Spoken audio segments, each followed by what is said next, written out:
Читувани граѓани, техничкиот премиер денеска кажа само една реченица, вели нема што да каже ништо за неговите нови предложени министри, делата говорела. Доколку почитувани граѓани, почитувани медиуми, ја погледнате салата на владата, односно столчињата каде што седи владата, техничкиот премиер и неговите министри, ќе видите како тие дезертираа, односно избегаа да се соочат со аргументите и дебатата на опозицијата, на ВМРО, ДПМН и коалицијата, и тоа говори само за едно, дека тие ниту се подготвени да работат во интерес на институциите, во интерес на државата, во интерес на народот, туку напротив, единствено се подготвуваат за еден голем пораз на 8 мај. Тоа говори празните столчиња овдака, кои што прилично цел ден ги гледаме. Нема ниту еден кој што можеше денеска да се соочи со аргументите и дебатата на ВМРО, ДПМН и коалицијата во однос на безидејноста, неработењето, во однос на дека ова именување на нови технички министри е само впрочем производ на тесно партиски интереси.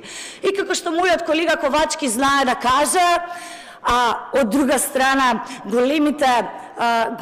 големиот Ајнштајн милува исто така да користи милитантски вокабулар, класични дезертери, заради тоа што на 8 мај буквално ќе одат во една длабока опозиција. Во врска со двата сектора кои што треба, замислете да ги потполнат, и тоа Министерството за информатичко општество и Министерството за здравство. Не само што 7 години владата на СДСМ и ДУИ, впрочем, ги деградира сите вработени, сите професионалци, здравствени работници, помошен персонал кој што скоро близу 2000 чекаат за решение на нивниот статус, донесува колапс во секој сектор, исто така и во здравството, исто така и во јавната администрација. Дали искрено некој денес во Македонија може да им поверува на дезертирите, на шарените другарчиња, дека нешто ќе придонесат во однос на подобрување на овој сектор? Апсолутно не. Ниту во здравството, ниту во јавната администрација. Тоа го кажав и на претходната седница. Оваа влада е буквално онкологија за Македонија и затоа не го заслужуваат, впрочем, ниту нашето внимание, ниту нашата дебата, бидејќи ги нема да го слушнат гласот на народот.